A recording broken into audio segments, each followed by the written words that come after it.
पूर्णमदः पूर्णमिदं पूर्णात् पूर्णमुदच्यते पूर्णस्य पूर्णमादाय पूर्णमेवावशिष्यते हरिः ओम् प्राणादेरीशितारम् परमसुखनिधिं सर्वदोषं व्यपेतं सर्वान्तस्थं सुपूर्णम् प्रकृतिपतिमजं सर्वबाह्यं सुनित्यम् सर्वज्ञं सर्वशक्तिं सुरमुनिमनुजाद्यैः सदा सेव्यमानम् विष्णुं वन्दे सदाहं सकलजगदनाद्यन्तमानन्ददन्तम् ಹರಿಃ ಓಂ. ಶಾಕಲ್ಯರು ಯಾಜ್ಞವಲ್ಕ್ಯರನ್ನ ಪ್ರಶ್ನೆ ಮಾಡ್ತಾ ಇದ್ದಾರೆ. ಆ ಪ್ರಶ್ನೆಗೆ ಉತ್ತರವನ್ನು ಯಾಜ್ಞವಲ್ಕ್ಯರು ಕೊಡ್ತಾರೆ. ಅದರಂತೆ ಯಾವ ಯಾವ ದೇವತೆಗಳಿಗೆ ಯಾರ್ಯಾರು ನಿಯಾಮಕರಾಗಿರತಕ್ಕಂತಹ ದೇವತೆಗಳು ಅಂತೆಲ್ಲ ಇಲ್ಲಿ ನಿರೂಪಣೆ ಮಾಡ್ತಾ ಇದ್ದಾರೆ. ಹಾಗೆ ಮಾಡುವ ಸಂದರ್ಭದಲ್ಲಿ ಚಂದ್ರನಿಗೆ ನಿಯಾಮಕರು ಯಾರು ಅಂತ ಕೇಳಿದ್ದಕ್ಕೆ ದಿಕ್ಕುಗಳಿಗೆ ಅಭಿಮಾನಿಗಳಾದಂತಹ ಗರುಡ, ಶೇಷ ಮತ್ತು ದಕ್ಷ ಪ್ರಜಾಪತಿಗಳು ಅಂತ ಹೇಳಿದರು. ಅಷ್ಟಾಯ್ತು. ಅದರ ಮೇಲೆ ಇನ್ನೂ ಪ್ರಶ್ನೆಗಳನ್ನ ಕೇಳ್ತಾರೆ. ತಮ ಏವ ಯಸ್ಯಾಯತನಂ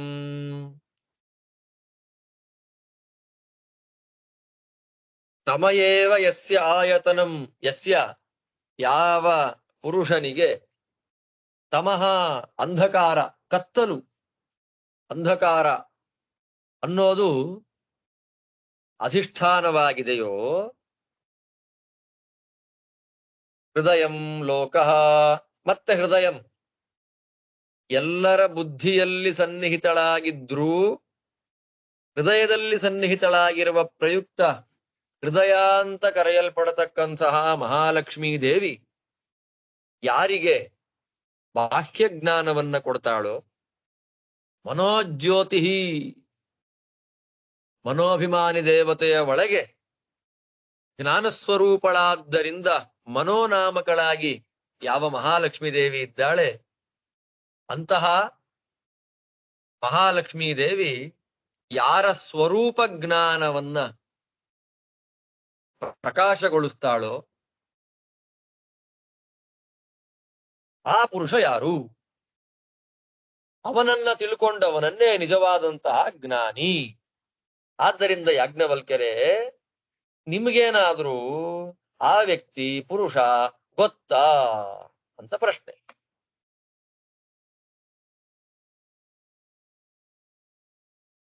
ಅದಕ್ಕೆ ಯಾಜ್ಞವಲ್ಕ್ಯರು ಉತ್ತರ ಕೊಡ್ತಾರೆ, ನನಗೆ ಅವನು ಗೊತ್ತು.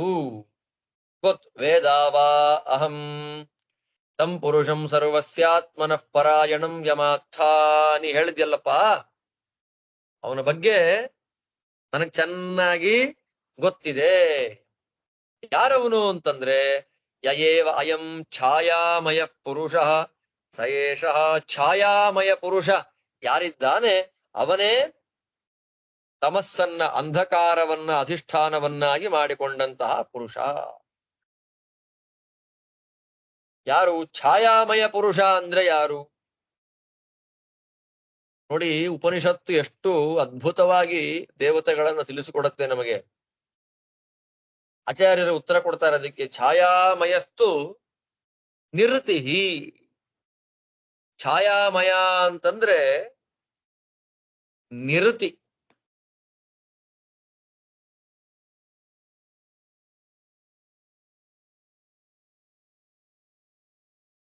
ಛಾಯಾಮಯ ಪುರುಷ ಅಂದ್ರೆ ಯಾರು? ನಿರತಿ. ಆದ್ದರಿಂದ ಹೃದಯನಾಮಕಳಾದ ಮಹಾಲಕ್ಷ್ಮೀ ದೇವಿಯಿಂದ ಬಾಹ್ಯ ಜ್ಞಾನವನ್ನು, ಮನೋನಾಮಕಳಾದ ಮಹಾಲಕ್ಷ್ಮೀ ದೇವಿಯಿಂದ ಸ್ವರೂಪ ಜ್ಞಾನವನ್ನು ಅಭಿವ್ಯಕ್ತಿ ಮಾಡಿಕೊಳ್ಳುವಂತಹ ವ್ಯಕ್ತಿ ಛಾಯಾಮಯ ಪುರುಷ ನಿವೃತ್ತಿ.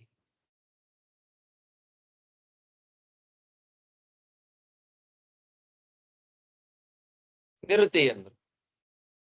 ಉತ್ತರ ಕೊಟ್ರು ಯಾಜ್ಞವಲ್ಕ್ಯರು. ಇಷ್ಟು ಉತ್ತರವನ್ನ ಕೊಟ್ಟಾದ ಮೇಲೆ ಮತ್ತೆ ಕೇಳ್ತಾರೆ, ವದೈವ ಶಾಕಲ್ಯ. ನಾವು ಆನ್ಸರ್ ಮಾಡಿದೆ ತಾನೆ, ಕ್ವಶನ್ ಕೇಳಲ್ ಮತ್ತೆ ಇನ್ನೂ ಕ್ವಶನ್ ಕೇಳು. ಆಗ ಶಾಕಲ್ಯರಿಗೆ ಹೇಳ್ತಾರೆ, ತಸ್ಯ ಕಾ ದೇವತಾ ಇತಿ. ಅವನಿಗೆ ದೇವತೆ ಯಾರು? ಸರಿ, ಛಾಯಾಮಯ ಪುರುಷ ನಿರುತಿ ಅಂದ್ರು. ಆ ನಿರುತಿಯನ್ನ ನಿಯಮನ ಮಾಡತಕ್ಕಂತಹ ದೇವತೆ ಯಾರು ಅಂತ ಕೇಳಿದ್ದಕ್ಕೆ ಮೃತ್ಯುರಿತಿ ಹೋವಾಚ. ಮೃತ್ಯುರ್ ಯಮ ಉದಾಹೃತ ಅಂತ ಆಚಾರ್ಯ ಭಾಷ್ಯದಲ್ಲಿ ಮೃತ್ಯು ಅಂದ್ರೆ ಯಮಧರ್ಮರಾಜರು. ನಿವೃತ್ತಿಗೆ ನಿಯಾಮಕನಾಗಿರ್ತಕ್ಕಂತಹ ದೇವತೆ ಯಮ ಅಂತ ಹೇಳಿದ್ದಕ್ಕೆ ಮತ್ತೆ ನೆಕ್ಸ್ಟ್ ಕ್ವಶನ್ ಕೇಳ್ತಾರೆ, ರೂಪಾಣ್ಯೇ ವಯಸ್ಯಾಯತನಂ. ಯಾರಿಗೆ ರೂಪಗಳೇ ಅಧಿಷ್ಠಾನ. ರೂಪಗಳು ಅಂತಂದ್ರೆ ಬಿಳಿ, ಕೆಂಪು, ಕಪ್ಪು, ನೀಲಿ, ಹಳದಿ ಬೇಕಾದಷ್ಟಿದೆ ಅಲ್ಲ. ಯಾರಿಗೆ ರೂಪಗಳೇ ಸನ್ನಿಧಾನ ಸ್ಥಾನ, ಅವರಿರುವಂತಹ ಜಾಗ ಆಗಿದೆಯೋ, ಚಕ್ಷುರ್ಲೋಕ, ಕಣ್ಣಿಗೆ ನೋಡುವ ಸಾಮರ್ಥ್ಯವನ್ನ ಕೊಡುವ ಕಾರಣದಿಂದ ಚಕ್ಷುಹು ಅಂತ ಕರೆಯಲ್ಪಡತಕ್ಕಂತಹ ಮಹಾಲಕ್ಷ್ಮೀ ದೇವಿ ಯಾರಿಗೆ ಬಾಹ್ಯಜ್ಞಾನವನ್ನ ಕೊಡ್ತಾಳೋ, ಮನೋಜ್ಯೋತಿ, ಮನೋಭಿಮಾನಿ ದೇವತೆಯ ಒಳಗೆ ಜ್ಞಾನಸ್ವರೂಪಳಾಗಿ ಮನೋನಾಮಕಳಾಗಿ ಸನ್ನಿಹಿತಲಾದ ಮಹಾಲಕ್ಷ್ಮಿ ಯಾರಿಗೆ ಸ್ವರೂಪ ಜ್ಞಾನವನ್ನ ಅಭಿವ್ಯಕ್ತಿ ಮಾಡ್ತಾಳೋ ಅಂತಹ ಪುರುಷನನ್ನ ತಿಳ್ಕೊಂಡ್ರೆ ಅವನನ್ನ ಜ್ಞಾನಿ ಅಂತ ಕರೀತಾರೆ. ಆ ಪುರುಷ ನಿಮಗೇನಾದ್ರೂ ಗೊತ್ತಾ? ಯಾಜ್ಞವಲ್ಕ್ಯರೇ, ಗೊತ್ತಿದ್ರೆ ನೀವು ಹೇಳಿ ಅಂತ ಕೇಳಿದ್ದಕ್ಕೆ ಯಾಜ್ಞವಲ್ಕ್ಯರು ನನಗ್ ಗೊತ್ತು ಅಂದ್ರು. ಯಾರದು? ಯಯೇವಾಯಂ ಆದರ್ಶೇ ಪುರುಷ ಸಯೇಷ ಆದರ್ಶೇ ಪುರುಷ. ಕನ್ನಡಿಯಲ್ಲಿ ಯಾರಿದ್ದಾನೆ ಅವನೇ ಆ ಪುರುಷ. ಕನ್ನಡಿಯಲ್ಲಿ ಯಾರಿದ್ದಾರೆ ಅಂತ ಪ್ರಶ್ನೆ ನೋಡಿ, ಚೆನ್ನಾಗಿದೆ. ಕನ್ನಡಿಯಲ್ಲಿ ಯಾರಿದ್ದಾರೆ? ಕನ್ನಡಿಗೆ ಅಭಿಮಾನಿಯಾಗಿ ಕನ್ನಡಿಯಲ್ಲಿ ಯಾರಿದ್ದಾರೆ ಅಂತಂದ್ರೆ ಆಚಾರ್ಯರ ಭಾಷ್ಯ ಬರೆದ್ರು, ಆದರ್ಶೇ ಸೂರ್ಯ ಏವಚ. ಕನ್ನಡಿಗೆ ಅಭಿಮಾನಿಯಾಗಿದ್ದು ಕನ್ನಡಿಯಲ್ಲಿ ಸನ್ನಿಹಿತನಾಗಿರ್ತಕ್ಕಂತಹ ವ್ಯಕ್ತಿ ಯಾರು ಅಂದ್ರೆ ಸೂರ್ಯ. ಆದರ್ಶೇ ಪುರುಷ ಅಂತ ಹೇಳ್ತಾ ಇದ್ದ ಹಾಗೆ ನಾ ಉತ್ತರ ಕೊಟ್ಟೆ. ನೆಕ್ಸ್ಟ್ ನೀವು ನನಗೆ ಕ್ವಶನ್ ಕೇಳಿ ಅಂತಂದಾಗ ತಸ್ಯ ಕಾ ದೇವತಾ ಇತಿ. ಅವನಿಗೆ ನಿಯಾಮಕನಾಗಿರ್ತಕ್ಕಂತಹ ದೇವತೆ ಯಾರು ಅಂತ. ಆದರ್ಶೆ ಕನ್ನಡಿಯಲ್ಲಿದ್ದು ಕನ್ನಡಿಗೆ ಅಭಿಮಾನಿಯಾಗಿ ಆದರ್ಶ ಪುರುಷ ಅಂತ ಕರೆಯಲ್ಪಡತಕ್ಕಂಥವನು ಸೂರ್ಯ. ಆ ಸೂರ್ಯನನ್ನ ನಿಯಮನ ಮಾಡತಕ್ಕಂತಹ ದೇವತೆ ಯಾರು ಅಂತ ಕೇಳಿದ್ದಕ್ಕೆ ಅಸುರಿತಿ ಹೋವಾಚ. ಅಸು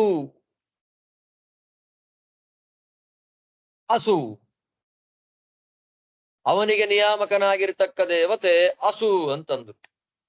ಯಾರದು ಅಸು ಅಂದ್ರೆ? ಅದಕ್ಕೆ ಆಚಾರ್ಯರ ಭಾಷ್ಯ ಬರೀತಾರೆ, ಅಂತರ್ಗತೇನ ರೂಪೇಣ ವಾಯುರೇವ ತ್ವಸುಸ್ಮೃತ.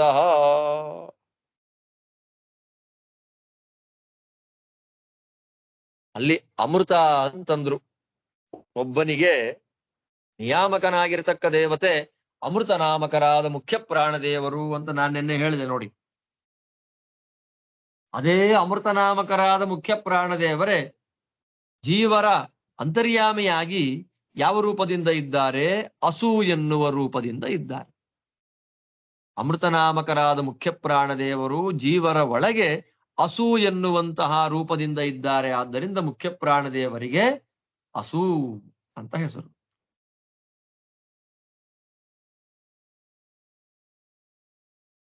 ಆದರ್ಶ ಪುರುಷನಾದ ಸೂರ್ಯನ ನಿಯಾಮಕ ದೇವತೆ ಯಾರು ಅಂತಂದ್ರೆ ಅದಕ್ಕೆ ಉತ್ತರ ಕೊಟ್ಟರು ಆಚಾರ್ಯರು, ಯಾಜ್ಞವಲ್ಕ್ಯರು ಕೊಟ್ರು ಅಸು ಅಂತ. ಆ ಅಸು ದೇವತೆ ಯಾರು ಅಂತಂದ್ರೆ ಮುಖ್ಯ ಪ್ರಾಣದೇವರು ಅಂತ ಆಚಾರ್ಯರು ತಿಳಿಸಿಕೊಡ್ತಾರೆ. ಇದ್ರ ಮೇಲೆ ಮತ್ತೆ ಪ್ರಶ್ನೆ, ಆಪಯೇ ವಯಸ್ಯಾಯತನಂ. ಯಾರಿಗೆ ನೀರೇ ಪ್ರತಿಮೆಯಾಗಿದೆಯೋ, ಹೃದಯಂ ಲೋಕ, ಹೃದಯದಲ್ಲಿರುವ ಹೃದಯ ನಾಮಕಳಾದ ಮಹಾಲಕ್ಷ್ಮೀ ದೇವಿ ಯಾರಿಗೆ ಬಾಹ್ಯಜ್ಞಾನವನ್ನ ಕೊಡ್ತಾಳೋ, ಮನೋಜ್ಯೋತಿ, ಮನಸ್ಸಿನ ಒಳಗೆ ಮನೋಭಿಮಾನಿ ದೇವತೆಯ ಒಳಗೆ ಜ್ಞಾನಸ್ವರೂಪಳಾದ್ದರಿಂದ ಮನೋನಾಮಕಳಾದ ಮಹಾಲಕ್ಷ್ಮೀ ದೇವಿ ಯಾರ ಸ್ವರೂಪ ಜ್ಞಾನವನ್ನ ಅಭಿವ್ಯಕ್ತಿ ಮಾಡ್ತಾಳೋ, ಅಂತಹ ಪುರುಷನನ್ನ ತಿಳ್ಕೊಂಡವನನ್ನೇ ನಿಜವಾಗಿ ಜ್ಞಾನಿ ಅಂತ ಕರೀತಾರೆ ಯಾಜ್ಞವಲ್ಕ್ಯರೇ. ಆ ಪುರುಷ ಯಾರು ಅಂತ ನಿಮಗೇನಾದ್ರೂ ಗೊತ್ತಿದೆಯಾ?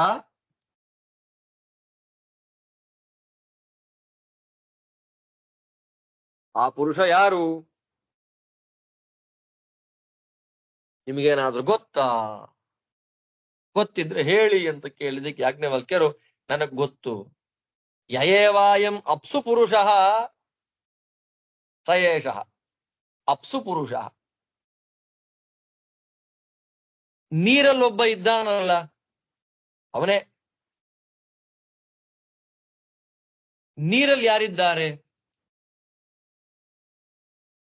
ನೀರಲ್ಲೊಬ್ಬ ಇದ್ದಾನಲ್ರಿ ಅವನೇ ಅವನು ಅಂದ್ಬಿಟ್ರಿ ಯಾಜ್ಞವಲ್ಕ್ಯರು. ನೀರಲ್ಲಿ ಯಾರಿದ್ದಾರೆ ಅನ್ನೋ ಪ್ರಶ್ನೆಗೆ ಆಚಾರ್ಯ ಉತ್ತರ ಕೊಟ್ಟರು, ಪರ್ಜನ್ಯಸ್ತ್ವಪ್ಸು ಪುರುಷ.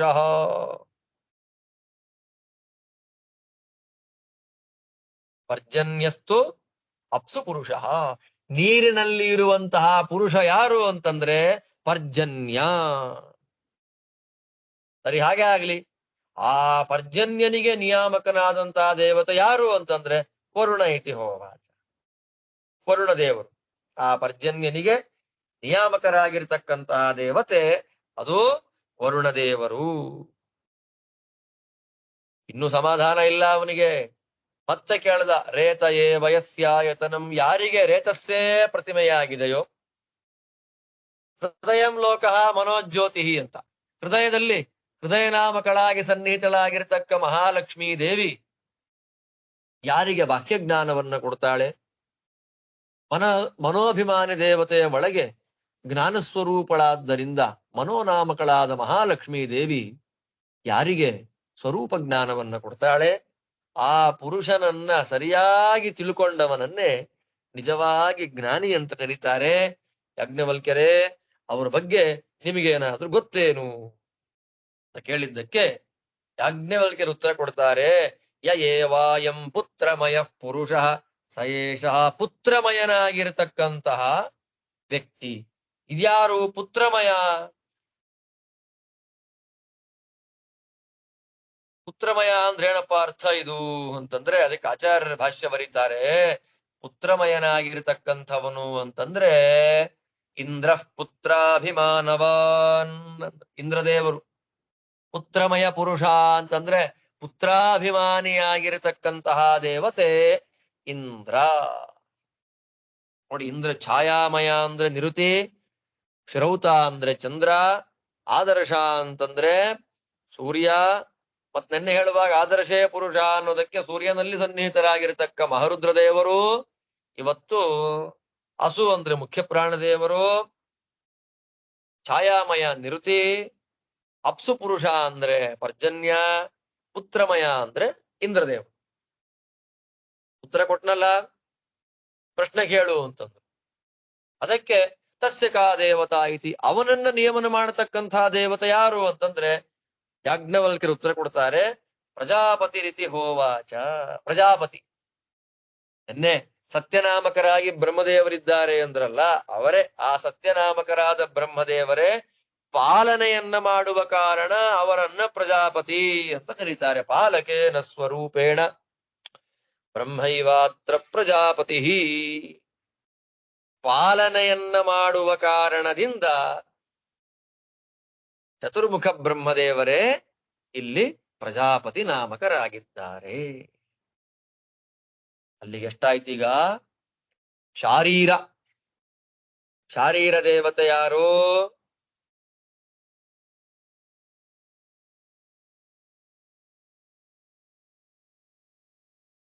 ಶಾರೀರ ದೇವತೆ ಸ್ವಯಂಭುವ ಮನು, ಕಾಮಮಯ ಪುರುಷ ಪ್ರದ್ಯುಮ್ನ, ಆದಿತ್ಯನಲ್ಲಿ ಸನ್ನಿಹಿತನಾಗಿರ್ತಕ್ಕಂಥವನು ರುದ್ರದೇವರು, ಶ್ರೌತ ಅಂತಂದ್ರೆ ಚಂದ್ರ, ಅಪ್ಸು ಪುರುಷ ಛಾಯಾಮಯ ಅಂದ್ರೆ ನಿರುತಿ, ಆದರ್ಶ ಅಂತಂದ್ರೆ ಸೂರ್ಯ, ಅಪ್ಸು ಪುರುಷ ಅಂತಂದ್ರೆ ಪರ್ಜನ್ಯ, ಪುತ್ರಾಭಿಮಾನಿ ದೇವತೆ ಪುತ್ರಮಯ ಅಂತಂದ್ರೆ ಶಕ್ರ. 8 ದೇವತೆ ಆಯ್ತು. ಸ್ವಯಂಭುವ ಮನು, ಪ್ರದ್ಯುಮ್ನ, ರುದ್ರದೇವರು, ಚಂದ್ರ, ನಿರುತಿ, ಸೂರ್ಯ, ಪರ್ಜನ್ಯ, ಇಂದ್ರದೇವರು. ಅವರ ಒಳಗೆಲ್ಲ ಮುಖ್ಯ ಪ್ರಾಣದೇವರು 8 ಜನಕ್ಕೆ 8 ಜನ ಬಂದಿದಾರಲ್ಲ. ಮುಖ್ಯ ಪ್ರಾಣದೇವರು ಒಬ್ಬರಿದ್ದಾರೆ. ಆಮೇಲೆ ಸ್ತ್ರೀ ಅಂತಂದ್ರು ಪಾರ್ವತಿ, ಪಾರ್ವತಿ, ಸರಸ್ವತಿ, ಲಕ್ಷ್ಮಿ. ಲಕ್ಷ್ಮಿ, ಸರಸ್ವತಿ, ಪಾರ್ವತಿ 3 ಜನ ಅವರ ನಿಯಾಮಕರು. ಮನುವಿಗೆ ನಿಯಾಮಕರು ಅಮೃತನಾಮಕರಾದ ಮುಖ್ಯ ಪ್ರಾಣದೇವರು, ಪ್ರದ್ಯುಮ್ನನಿಗೆ ನಿಯಾಮಕರು ಈ 3 ಜನ ಲಕ್ಷ್ಮೀ, ಸರಸ್ವತಿ, ಪಾರ್ವತಿ 2 ಆಯ್ತು. ಅದಾದ ನಂತರದಲ್ಲಿ ರುದ್ರದೇವರಿಗೆ ನಿಯಾಮಕರು ಸತ್ಯನಾಮಕರಾದ ಬ್ರಹ್ಮದೇವರು. ಅದಾದ್ಮೇಲೆ ಚಂದ್ರನಿಗೆ ನಿಯಾಮಕರಾಗಿರ್ತಕ್ಕಂಥವರು ಗರುಡ, ಶೇಷ, ದಕ್ಷ ಪ್ರಜಾಪತಿಗಳು. ಅದಾದ ನಂತರದಲ್ಲಿ ನಿರುತಿಗೆ ಆ ನಿರುತಿಯನ್ನ ನಿಯಮನ ಮಾಡತಕ್ಕಂತಹ ದೇವತೆ ಮೃತ್ಯು ಯಮಧರ್ಮರಾಜರು.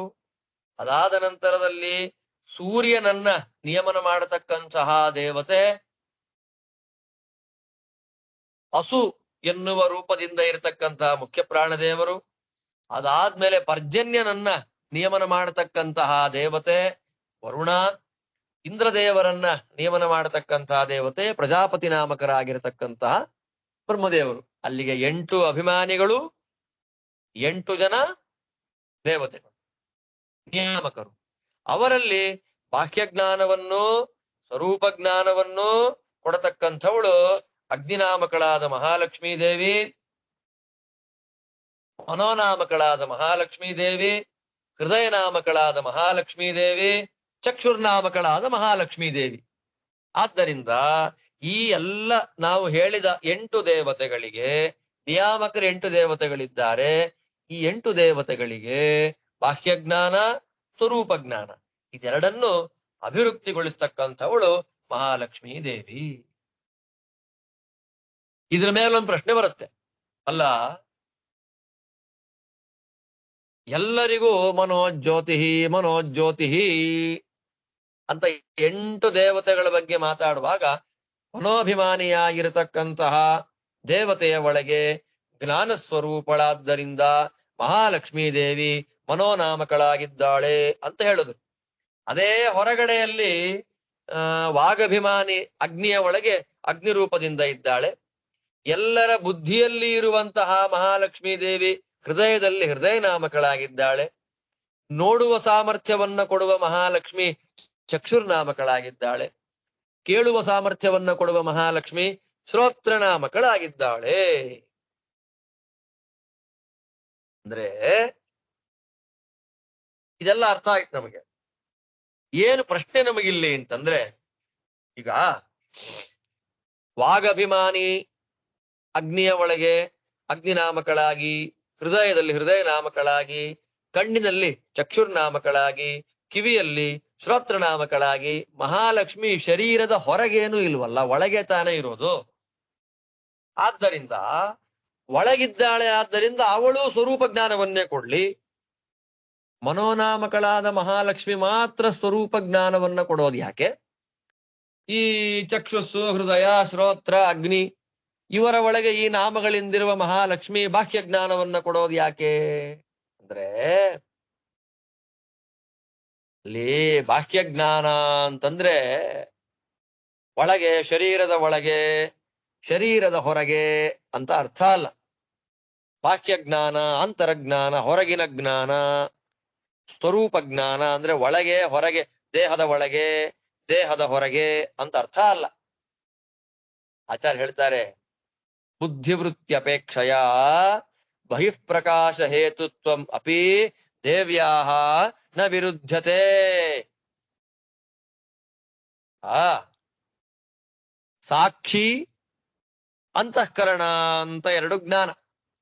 ಸಾಕ್ಷಿ ಜ್ಞಾನ, ಅಂತಃಕರಣ ಜ್ಞಾನ ಅಂತ 2. ಸಾಕ್ಷಿ ಜ್ಞಾನ ಅಂತನ್ನೋದು ಜೀವನ ಸ್ವರೂಪಭೂತವಾದ ಜ್ಞಾನ. ಅಂತಃಕರಣ ಅನ್ನೋದು ಮನಸ್ಸು ಮೊದಲಾದದ್ದು ಜೀವನಿಗಿಂತ ಅದು ಭಿನ್ನವಾದದ್ದು. ಅಂದ್ರೆ ಯಾವುದು ಜೀವನಿಗಿಂತ ಭಿನ್ನವಾಗಿದೆ ಅದನ್ನ ಉಪನಿಷತ್ತಿನಲ್ಲಿ ಬಾಹ್ಯ ಅಂತ ಕರೆದಿದ್ದಾರೆ. ಯಾವುದು ಜೀವನ ಸ್ವರೂಪವೇ ಆಗಿದೆ ಅದನ್ನ ಸ್ವರೂಪ ಜ್ಞಾನ, ಅಂತರಜ್ಞಾನ ಅಂತ ಕರೆದಿದ್ದಾರೆ.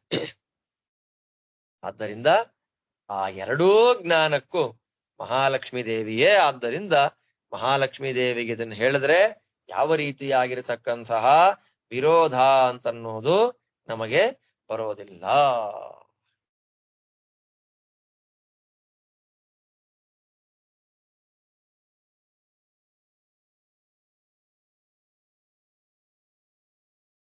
ಇದ್ರ ಮೇಲೆ ಮತ್ತೆ ಮುಂದಕ್ಕೆ ಇಮೇ ಏವ ತ್ರಯೋ ಲೋಕಾಹ ಅಂತ 33 ದೇವತೆಗಳು, ಅದರಲ್ಲಿ 8 ದೇವತೆಗಳು, ಹಾಗೆಲ್ಲ ಲೆಕ್ಕ ಹಾಕ್ತಾ ಬರುವಾಗ 3 ಜನ ಪ್ರಧಾನರಾಗಿರ್ತಕ್ಕಂತಹ ದೇವತೆಗಳು ಅಂತ ಹೇಳಿ ಯಾರ್ಯಾರನ್ನ ಹೇಳಿದ್ದೇವೆ ನಾವು? 3 ದೇವತೆಗಳನ್ನ, ವಾಯುದೇವರು, ಗರುಡದೇವರು, ರುದ್ರದೇವರು ಅಂತ. ವಾಯುದೇವರನ್ನ ಹೇಳಿರೋದ್ರಿಂದ ಬ್ರಹ್ಮದೇವರನ್ನ ತಗೊಂಡಾಗಾಯ್ತು. ರುದ್ರದೇವರನ್ನ ಹೇಳಿರೋದ್ರಿಂದ ಶೇಷದೇವರನ್ನ ಸ್ವೀಕಾರ ಮಾಡ್ಕೊಂಡಾಗಾಯ್ತು ಅಂತ ಶ್ರೀಮದಾಚಾರ್ಯ ಅವತ್ತು ಹೇಳಿದ್ರು. ಆದ್ದರಿಂದ ತ್ರಯ ಇಮೇ ಏವ ತ್ರಯೋ ಲೋಕಾಹ ಅಂತ ಅವತ್ತು ಉಪನಿಷತ್ತೇನು ಹೇಳ್ತು. ಅದರಲ್ಲಿ 3 ದೇವತೆಗಳು ಅಂತ ಹೇಳುವಾಗ ಮುಖ್ಯ ಪ್ರಾಣದೇವರು, ಗರುಡದೇವರು, ಮಹಾರುದ್ರದೇವರು ಅಂತ 3 ದೇವತೆಗಳನ್ನ ವ್ಯಾಖ್ಯಾನ ಮಾಡಿದ್ದಾರೆ ಆಚಾರ್ಯರು. ಆದ್ರೆ ಲೋಕಾಹ ಅನ್ನುವ ಶಬ್ದದಿಂದ 3 ಲೋಕ ಅಂತ ಯಾಕೆ ಇಟ್ಕೋಬಾರದು? ಪೃಥ್ವಿ ಲೋಕ, ಅಂತರಿಕ್ಷ ಲೋಕ, ಸ್ವರ್ಗಲೋಕ ಅಥವಾ ದ್ಯುಲೋಕ ಅಂತ ಯಾಕೆ ಇಟ್ಕೋಬಾರದು? ವಾಯುದೇವರು, ಗರುಡದೇವರು, ರುದ್ರದೇವರು ಅಂತ 3 ದೇವತೆಗಳನ್ನ ಯಾಕೆ ಲೋಕ ಶಬ್ದದಿಂದ ಈ 3 ಲೋಕಗಳನ್ನ ಯಾಕೆ ಇಟ್ಕೋಬಾರದು ಅಂತಂದ್ರೆ ಆಚಾರ್ಯರು ಹೇಳ್ತಾ ಇದ್ದಾರೆ, ಲೋಕದ ಅಧೀನರಾಗಿ ದೇವತೆಗಳು ಯಾವತ್ತಿರೋದಿಲ್ಲ. ಭೂಲೋಕದ ಅಧೀನವಾಗಿ ಭೂದೇವಿ ಇದ್ದಾಳೆ ಅಂತಂದ್ರೆ ಆಗುತ್ತಾ? ಕಥಂ ಲೋಕ ಮಾತ್ರೇ ಸರ್ವದೇವಾನಾಂ ಅಂತರ್ಭಾವ, ಹಾಗೆಲ್ಲ ಹೇಳಲಿಕ್ಕೆ ಆಗೋದಿಲ್ಲ. ಅಯ್ಯೋ ಲೋಕಾಹ ಅನ್ನೋದಕ್ಕೆ ವಾಯುದೇವರು, ಗರುಡದೇವರು, ರುದ್ರದೇವರು ಅಂತ ಅರ್ಥ ಮಾಡ್ಲಿಲ್ಲ ಅಂದ್ರೆ ಎಲ್ಲ ದೇವತೆಗಳು ಸ್ವರ್ಗದ ಅಧೀನ ಅಂತ ಹೇಳಕ್ಕಾಗತ್ತಾ? ಎಲ್ಲ ದೇವತೆಗಳು ಭೂಮಿಯ ಅಧೀನ ಅಂತ ಹೇಳಕ್ಕಾಗತ್ತಾ? ಎಲ್ಲ ದೇವತೆಗಳು ಅಂತರಿಕ್ಷದ ಅಧೀನ ಅಂತ ಹೇಳಕ್ಕಾಗತ್ತಾ? ಆದ್ದರಿಂದ ಲೋಕಗಳು ಜಡ ಅಲ್ವಾ? ಜಡದ ಅಧೀನವಾಗಿ ಚೇತನರು ಬರ್ಲಿಕ್ಕೆ ಸಾಧ್ಯ ಇದೆಯಾ? ದೇವತೆಗಳು ತ್ರಯೋ ಲೋಕಾಹ ಅನ್ನುವ ಲೋಕ ಶಬ್ದಕ್ಕೆ ದೇವತೆಗಳು ಅಂತ ಅಂಗೀಕಾರ ಮಾಡಿಕೊಂಡ್ರೆ ಮಾತ್ರ ಅವರು ಮಹಾಸಮರ್ಥ ದೇವತೆಗಳು. ಬ್ರಹ್ಮ ಯಾರು? ವಾಯುದೇವರು, ಗರುಡದೇವರು, ರುದ್ರದೇವರು ಎಲ್ಲ ದೇವತೆಗಳಿಗಿಂತ ಮಹಾಬಲಶಾಲಿ ಸಮರ್ಥ ದೇವತೆಗಳಾದ್ದರಿಂದ ಅವರ ಅಧೀನದಲ್ಲಿ ಎಲ್ಲ ದೇವತೆಗಳು ಬರ್ಲಿಕ್ಕೆ ಸಾಧ್ಯ. ಇಲ್ಲ ಅಂದ್ರೆ ಸಾಧ್ಯ ಇಲ್ಲ. ಯಾಕೆ ಅಂದ್ರೆ ಈ 3 ಲೋಕಗಳಿಗೆ ಅಭಿಮಾನಿಗಳ ಅಗ್ನಿ, ವಾಯು, ಆದಿತ್ಯರಿದ್ದಾರೆ.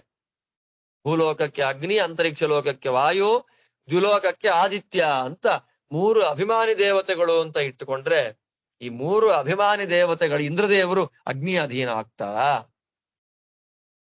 ಆಗತ್ತಾ? ಆಗೋದಿಲ್ಲ. ಆದ್ದರಿಂದ ತ್ರಯೋ ಲೋಕಾಹ ಅನ್ನೋ ಶಬ್ದಕ್ಕೆ 3 ದೇವತೆಗಳು ಅಂತಲೇ ನಾವು ಅರ್ಥ ಮಾಡಬೇಕು, ಬಿಟ್ರೆ ಬೇರೆ ಇನ್ಯಾವ ರೀತಿಯಲ್ಲಿ ಅರ್ಥವನ್ನ ಮಾಡಲಿಕ್ಕೆ ಬರೋದಿಲ್ಲ. ಆದ್ದರಿಂದ ಅರ್ಥವನ್ನ ಶುದ್ಧವಾಗಿ ಮಾಡಬೇಕಾದ್ದರಿಂದ ತ್ರಯೋಲೋಕಾಹ ಅನ್ನುವ ಶಬ್ದಕ್ಕೆ ವಾಯುದೇವರು, ಗರುಡದೇವರು, ರುದ್ರದೇವರು ಅಂತಲೇ ಅರ್ಥ.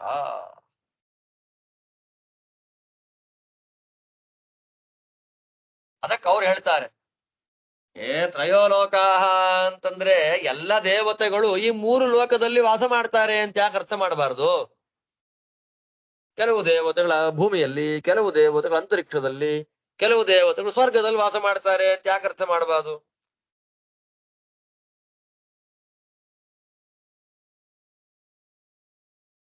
ಅದಕ್ಕೆ ಆಚಾರ್ಯ ಹೇಳ್ತಾರೆ, ಅಲ್ರಿ ಎಲ್ಲ ಶರೀರದಲ್ಲಿಯೂ ದೇವತೆಗಳಿದ್ದಾರಲ್ಲ, ತತ್ವಾಭಿಮಾನಿ ದೇವತೆಗಳು ಲೋಕದಲ್ಲಿ ಹೇಗಿದ್ದಾರೋ ನಮ್ಮ ಶರೀರದಲ್ಲೂ ಹಾಗೆ ಇದ್ದಾರೆ. ಆದ್ದರಿಂದ ನಮ್ಮ ಶರೀರವೇ ಭೂಲೋಕ. ಯಾಕೆ? ಸ್ವರ್ಗದಲ್ಲಿ ವಾಸ ಮಾಡುವ ಇಂದ್ರ ನಮ್ಮ ಶರೀರದಲ್ಲಿದ್ದಾನೆ, ಆದ್ದರಿಂದ ನಮ್ಮ ಶರೀರವೇ ಸ್ವರ್ಗ. ಭೂಮಿಯಲ್ಲಿ ವಾಸ ಮಾಡತಕ್ಕಂಥ ಅಗ್ನಿ ನಮ್ಮ ದೇಹದಲ್ಲಿದ್ದಾನೆ, ಅದು ನಮ್ಮ ದೇಹವೇ ಭೂಮಿ. ಅಂತರಿಕ್ಷದಲ್ಲಿ ವಾಸ ಮಾಡತಕ್ಕಂಥ ವಾಯು ನಮ್ಮ ಶರೀರದಲ್ಲಿ ವಾಸ ಮಾಡ್ತಾನೆ, ಆದ್ದರಿಂದ ನಮ್ಮ ಶರೀರವೇ ಅಂತರಿಕ್ಷ ಲೋಕ. ಯಾರಾದ್ರೂ ಹಾಗೆ ಮಾತಾಡ್ತಾರ? ಮೂರು ಲೋಕಗಳಲ್ಲಿ ವಾಸ ಮಾಡುವಂತ ದೇವತೆಗಳು ಅಂತ ಅರ್ಥ ಮಾಡಿಬಿಟ್ರೆ ಪ್ರಾಬ್ಲಮ್ ಇಲ್ಲ. ಅಂದ್ರೆ ಹಾಗಿಟ್ಕೊಂಡ್ಬಿಟ್ರೆ ತತ್ವಾಭಿಮಾನಿಗಳಾಗಿ ದೇವತೆಗಳು ಎಲ್ಲರ ಶರೀರದಲ್ಲಿ ವಾಸ ಮಾಡ್ತಾರೆ ಅಂತ ಇಟ್ಟುಕೊಂಡು ನಮ್ಮ ಶರೀರಕ್ಕೂ ಆ ಮೂರು ಲೋಕಗಳಿಗೂ ಏನು ವ್ಯತ್ಯಾಸವೇ ಇರೋದಿಲ್ಲ. ಅದರಿಂದ ಇಲ್ಲಿ ಏನ್ ಹೇಳ್ತಾ ಇದ್ದಾರೆ, ಎಲ್ಲ ದೇವತೆಗಳಿಗಿಂತಲೂ ರುದ್ರದೇವರು ಗರುಡದೇವರು ಅಧಿಕರಾದರೆ ಆ ರುದ್ರದೇವರಿಗಿಂತಲೂ ವಾಯುದೇವರು ಶ್ರೇಷ್ಠ. ಒಟ್ಟು ತಾತ್ಪರ್ಯ ಎಲ್ಲ ದೇವತೆಗಳಿಗಿಂತ ವಾಯುದೇವರು ಗರುಡದೇವರು ರುದ್ರದೇವರು ಅತ್ಯಂತ ಶ್ರೇಷ್ಠರು ಅಂತ ಅರ್ಥ.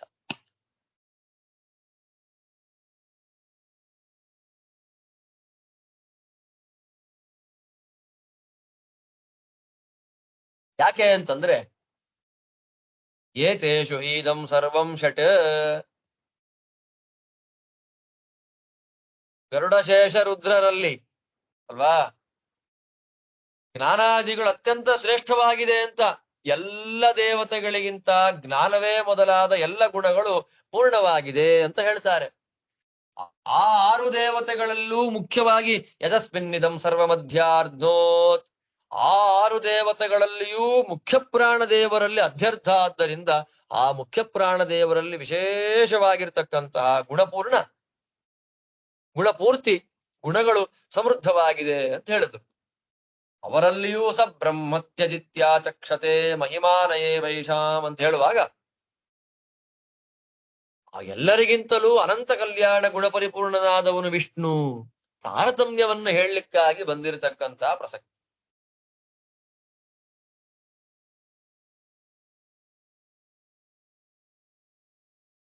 ಮಹಿಮಾನ ಏವೈಷಾಮ್ ಅಂತ 33 ದೇವತೆಗಳ ಅಧೀನದಲ್ಲಿದ್ದಾರೆ ಕೆಲವು ದೇವತೆಗಳು ಅಂತೆಲ್ಲ ಬಂದಿದೆ. ಆದ್ದರಿಂದ ಇಲ್ಲಿ ತಾರತಮ್ಯ, ನೀಚರಾದ ದೇವತೆಗಳಿಗಿಂತ ಉತ್ತಮರಾಗಿರ್ತಕ್ಕ ದೇವತೆಗಳು ಸಾಮರ್ಥ್ಯದಲ್ಲಿ ಶ್ರೇಷ್ಠರು, ಜ್ಞಾನವೇ ಮೊದಲಾದ ಎಲ್ಲ ಗುಣಗಳಲ್ಲಿ ಉತ್ತಮರಾಗಿದ್ದಾರೆ.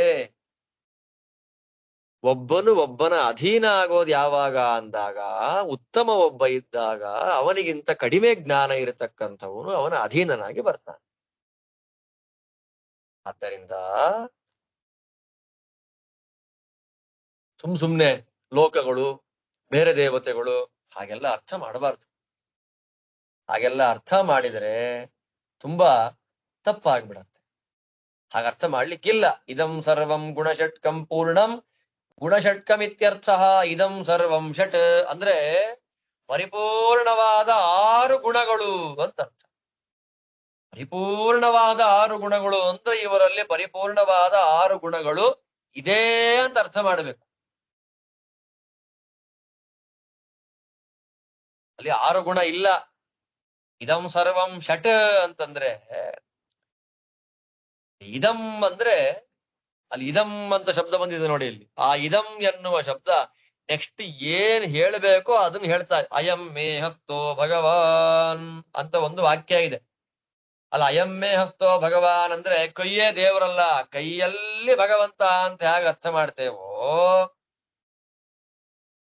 ಹಾಗೆ ಇಲ್ಲೂ ಕೂಡ ಇದಂ ಸರ್ವಂ ಷಟ್ ಅಂದ್ರೆ ಇದಂ ಅನ್ನುವ ಶಬ್ದದಿಂದ 6 ಗುಣಗಳು ಪೂರ್ಣವಾಗಿದೆ ಅಂತ. ಆದ್ದರಿಂದ ಒಬ್ಬನಲ್ಲಿ ಒಬ್ಬ ಅಧೀನನಾಗಿದ್ದಾನೆ ಅಂತಂದ್ರೆ ಅವನು ಎಲ್ಲ ಗುಣಗಳಿಂದ ಅಧಿಕನಾಗಿದ್ದಾನೆ. ಯಾರು ಗುಣಗಳಿಂದ ಅಧಿಕನಾಗಿದ್ದಾನೋ ಅವನಲ್ಲಿ ಅವನಿಗಿಂತ ಕಡಿಮೆ ಗುಣಗಳಿಂದ ಕೂಡಿದಂತಹ ದೇವತೆಗಳು ಅಧೀನರಾಗಿದ್ದಾರೆ ಅಂತ ಅರ್ಥ ಮಾಡಬೇಕು ಹೊರತು ಬೇರೆ ಯಾವುದೇ ರೀತಿಯಾಗಿರ್ತಕ್ಕಂತಹ ಪ್ರತ್ಯೇಕವಾದ ಅರ್ಥವನ್ನ ನಾವಿಲ್ಲಿ ಮಾಡ್ಲಿಕ್ಕೆ ಬರೋದಿಲ್ಲ. ಇಲ್ಲ ಅಂದಿದ್ರೆ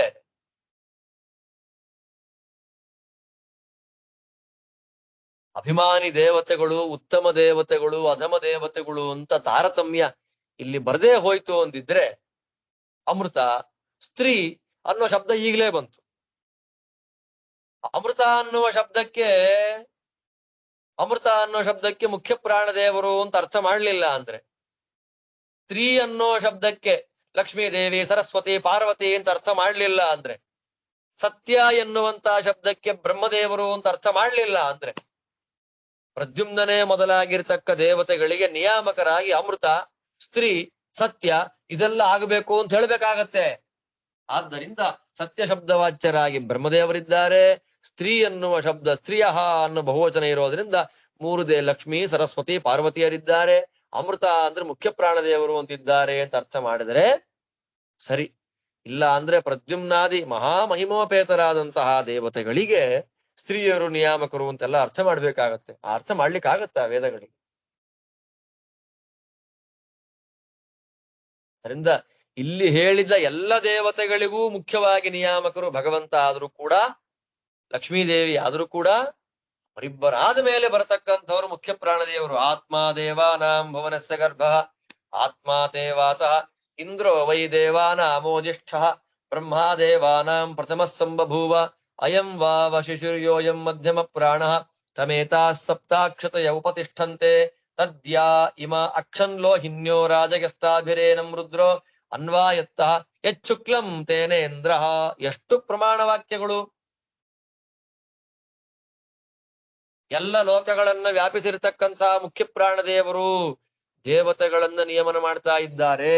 ಹೇ ಇಂದ್ರದೇವರೇ, ನಿನಗೆ ನಿಯಾಮಕರಾದವರು ಮುಖ್ಯ ಪ್ರಾಣದೇವರು. ಹೀಗೆಲ್ಲ ಬೇಕಾದಷ್ಟು ಪ್ರಮಾಣ ವಾಕ್ಯಗಳಿವೆ. ಮುಖ್ಯ ಪ್ರಾಣದೇವರು ಜೀವೋತ್ತಮ ಅಂತ ಹೇಳಲಿಕ್ಕೆ ಬೇಕಾದಷ್ಟು ವಾಕ್ಯ. ಮಹಾಭಾರತ ಅಶ್ವಮೇಧ ಕ್ರತುಶ್ರೇಷ್ಠೋ ಜ್ಯೋತಿಶ್ರೇಷ್ಠೋ ದಿವಾಕರ ಬ್ರಾಹ್ಮಣೋ ದ್ವಿಪದಾಂ ಶ್ರೇಷ್ಠೋ ದೇವಶ್ರೇಷ್ಠಸ್ತು ಮಾರುತಃ. ಎಲ್ಲ ಕ್ರತುಗಳಲ್ಲಿ ಅಶ್ವಮೇಧ ದೊಡ್ಡದು. ಕಣ್ಣಿಗೆ ಕಾಣುವ ಬೆಳಕಿನಲ್ಲಿ ದೊಡ್ಡವನು ಸೂರ್ಯ. ಎರಡು ಕಾಲುಗಳಿಂದ ಕೂಡಿದ ಪ್ರಾಣಿಗಳಲ್ಲಿ ಶ್ರೇಷ್ಠ ಬ್ರಾಹ್ಮಣ. ಹಾಗೆ ದೇವತೆಗಳಲ್ಲಿ ಶ್ರೇಷ್ಠರು ಮುಖ್ಯ ಪ್ರಾಣದೇ. ವಾಯುರ್ಭೀಮೋ ಭೀಮನಾದೋ ಮಹೌಜಾ ಸರ್ವೇಷಾಂಚ ಪ್ರಾಣಿನಾಂ ಪ್ರಾಣಭೂತಃ ಅನಾವೃತ್ತಿರ್ದೇಹಿನಾಂ ದೇಹಪಾತೆ ತಸ್ಮಾದ್ವಾಯುರ್ದೇವದೇವೋ ವಿಶಿಷ್ಟಃ. ಎಷ್ಟು ಬೇಕು? ತಸ್ಮಾದ್ವಾಯು ದೇವದೇವೋ ವಿಶಿಷ್ಟಃ ಕ್ರತುಂ ಸಚಂತ ಮಾರುತಸ್ಯ ವೇಧಸಃ. ವಾಯುದೇವರ ಪ್ರೀತಿಗಾಗಿ ರುದ್ರಾದಿ ದೇವತೆಗಳೆಲ್ಲ ಯಜ್ಞಯಾಗ ಮಾಡಿದ್ರು. ಈ ರೀತಿಯಲ್ಲಿ ಬೇಕಾದಷ್ಟು ಪ್ರಮಾಣ ವಾಕ್ಯಗಳನ್ನು ಉಪನಿಷತ್ತು ಕೊಡುತ್ತೆ. ಎಲ್ಲ ಕಾರಣಗಳಿಂದ ಮುಖ್ಯ ಪ್ರಾಣದೇವರು ಎಲ್ಲ ದೇವತೆಗಳಿಗಿಂತಲೂ ಅತ್ಯಂತ ಶ್ರೇಷ್ಠರಾಗಿದ್ದಾರೆ. ರುದ್ರಂ ಸಮಾಶ್ರಿತ ದೇವಾಹ. ರುದ್ರದೇವರನ್ನ ಎಲ್ಲ ದೇವತೆಗಳು ಆಶ್ರಯ ಮಾಡಿಕೊಂಡಿದ್ದಾರೆ. ಅಂತಹ ರುದ್ರದೇವರು ಬ್ರಹ್ಮಾಣಮಾಶ್ರಿತ, ಬ್ರಹ್ಮದೇವರನ್ನ ಆಶ್ರಯ ಮಾಡಿಕೊಂಡಿದ್ದಾರೆ. ಬ್ರಹ್ಮ ಮಾಮಾಶ್ರಿತೋ ನಿತ್ಯಂ. ಅಂತಹ ಬ್ರಹ್ಮದೇವರು ನನ್ನನ್ನು ಆಶ್ರಯ ಮಾಡಿಕೊಂಡಿದ್ದಾರೆ, ನಾನು ಯಾರನ್ನೂ ಆಶ್ರಯ ಮಾಡಿಕೊಂಡಿಲ್ಲ ಅಂತ ಪ್ರಸಿದ್ಧವಾದ ಬೇಕಾದಷ್ಟು ವಾಕ್ಯಗಳು. ದೇವಾನಾಂ ದೇವತಾ ವಾಯು ವಾಯೋರ್ದೇವೋ ಜನಾರ್ದನ ಅಂತ ಎಷ್ಟು ಪ್ರಮಾಣ ವಾಕ್ಯಗಳು ಹೇಳ್ತಾರೆ ನೋಡಿ ಆಚಾರ್ಯರಲ್ಲಿ. ಆದ್ದರಿಂದ ಎಲ್ಲ ದೇವತೆಗಳಿಗಿಂತ ಮುಖ್ಯ ಪ್ರಾಣದೇವರು ಶ್ರೇಷ್ಠರು. ಅಂತಹ ಮುಖ್ಯ ಪ್ರಾಣದೇವರಿಗಿಂತಲೂ ಮಹಾಲಕ್ಷ್ಮೀ ದೇವಿ ಶ್ರೇಷ್ಠ. ಶ್ರಿಯಃ ಪ್ರಸಾದಂ ಸಕುಶೇ ಶಯೇಶಯ ಚಿತಃ ಸಚಿಂತ್ಯ ಪ್ರಶಂಸ ಶೌರ್ಯಂ ಅಂತ ಹೇಳುವಾಗ ಲಕ್ಷ್ಮೀದೇವಿಯ ಅನುಗ್ರಹವನ್ನ ಆಶ್ರಯಿಸಿಕೊಂಡಿರತಕ್ಕಂತಹ ಚತುರ್ಮುಖ ಬ್ರಹ್ಮದೇವರು ಯಾವ ಕೃಷ್ಣದೇವರನ್ನ ಸ್ತೋತ್ರ ಮಾಡಿದರೋ ಅಂತಹ ಕೃಷ್ಣದೇವರನ್ನ ನಾವೆಲ್ಲರೂ ಧ್ಯಾನ ಮಾಡಬೇಕು, ಸ್ತೋತ್ರ ಮಾಡಬೇಕು ಅನ್ನುವ ಪ್ರಮಾಣ ವಾಕ್ಯ ಇರೋದ್ರಿಂದ ಏನಾಗ್ತಾ ಇದೆ ಇಲ್ಲಿ? ಎಲ್ಲ ದೇವತೆಗಳಿಗಿಂತ ಮುಖ್ಯ ಪ್ರಾಣದೇವರು ಶ್ರೇಷ್ಠರು. ಅಂತಹ ಮುಖ್ಯ ಪ್ರಾಣದೇವರಿಗಿಂತಲೂ ಲಕ್ಷ್ಮೀದೇವಿ ಅತ್ಯಂತ ಶ್ರೇಷ್ಠಳು ಅನ್ನುವಲ್ಲಿಗೆ ಇಲ್ಲಿ ಮುಗೀತು.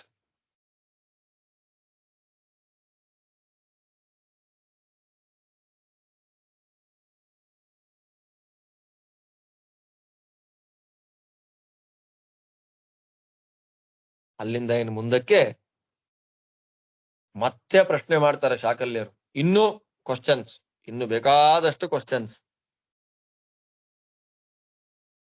ದಿಕ್ಕುಗಳಿಗೆ ಅಭಿಮಾನಿಗಳಾದಂತಹ ದೇವತೆಗಳು ಯಾರು ಎಲ್ಲ ಕೇಳ್ತಾರೆ. ಆ ದಿಗಭಿಮಾನ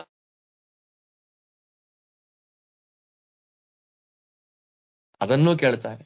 ಅದಕ್ಕೆಲ್ಲ ಸುಂದರವಾಗಿ ಉತ್ತರವನ್ನ ಕೊಡ್ತಾರೆ ನಮ್ಮ ಯಾಜ್ಞವಲ್ಕ್ಯರು. ಅದನ್ನ ಮತ್ತೆ ನಾಳೆ ದಿವಸ ನಮ್ಮ ಮನೆಗೆ ವ್ಯಾಸರಾಜ ಮಠ ಸ್ವಾಮಿಗಳು ಬರ್ತಾ ಇದ್ದಾರೆ ಸಾಯಂಕಾಲ. ಆದ್ದರಿಂದ ನಾಳೆ ನಾಡಿದ್ದು 2 ದಿವಸ ನಮ್ಮಲ್ಲೇ ಅವರಿಗೆ ಸಂಸ್ಥಾನ ಪೂಜೆ ಭಿಕ್ಷಾ ಕಾರ್ಯಕ್ರಮ ಎಲ್ಲ ಇರುತ್ತೆ. ಆ ಕಾರಣದಿಂದ ನಾಳೆ ದಿವಸ ಪಾಠ ಆಗೋದಿಲ್ಲ. ನೆಕ್ಸ್ಟ್ ಮಂಡೇ ಯಥಾ ಪ್ರಕಾರವಾಗಿ ಮತ್ತೆ ಪಾಠವನ್ನ ಆರಂಭ ಮಾಡೋಣ ಅಂತ ಹೇಳ್ತಾ, ನೆಕ್ಸ್ಟ್ ಏನು ಕ್ವಶನ್ ಕೇಳ್ತಾರೆ, ಅದಕ್ಕೇನು ಉತ್ತರ ಕೊಡ್ತಾರೆ, ಆ ಎಲ್ಲ ಭಾಗವನ್ನ ನೆಕ್ಸ್ಟ್ ಮಂಡೇ ಅನುಸಂಧಾನ ಮಾಡೋಣ ಅಂತ ಹೇಳ್ತಾ ಇವತ್ತಿನ ಭಾಗ ಮುಗಿಸ್ತಾ ಇದ್ದೇನೆ. ಎಲ್ಲರಿಗೂ ಭಗವಂತ ಒಳ್ಳೇದ್ ಮಾಡ್ಲಿ. ಶ್ರೀಕೃಷ್ಣ ಅರ್ಪಣಮಸ್ತು.